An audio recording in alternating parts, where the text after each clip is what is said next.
خليني اقول لك الحقيقه زي ما هي. اغلب اللي بيحصل في سوق الكورسات دلوقتي ملوش اي علاقه بعائد حقيقي على الكارير. في السوق بتشوف كورسات بتتعمل مره واحده وتقعد سنين من غير اي تحديث، مدربين كتير بيشرحوا وهم بعيد تماما عن الشغل الحقيقي، ووعود شغل بتتقال علشان الكورس بس يتباع. في الاخر اللي بيدفع الثمن هو الطالب.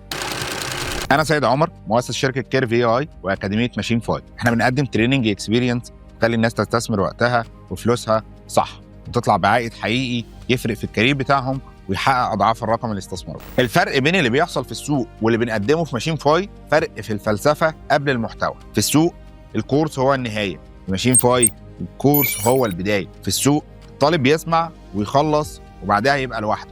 في ماشين 5 الطالب معاه اسيستنت ودعم مستمر ومتابعه حقيقيه لحد ما يقدر يشتغل بايده. في السوق المحتوى ثابت مش ماشي مع اللي السوق محتاجه. في ماشين 5 المحتوى بيتحدث باستمرار عشان يفضل مرتبط بالواقع وسوق العمل. في السوق الوعود كتيره، مسؤوليه قليله. في ماشين 5 احنا مسؤولين عن التجربه كامله وعن كل جنيه الطالب بيستثمره في نفسه، عشان نساعدك تستثمر في نفسك صح، مش تضيع وقتك في تعليم ملوش عائد. ولو عايز تتعلم داتا واي اي يبقى ماشين 5.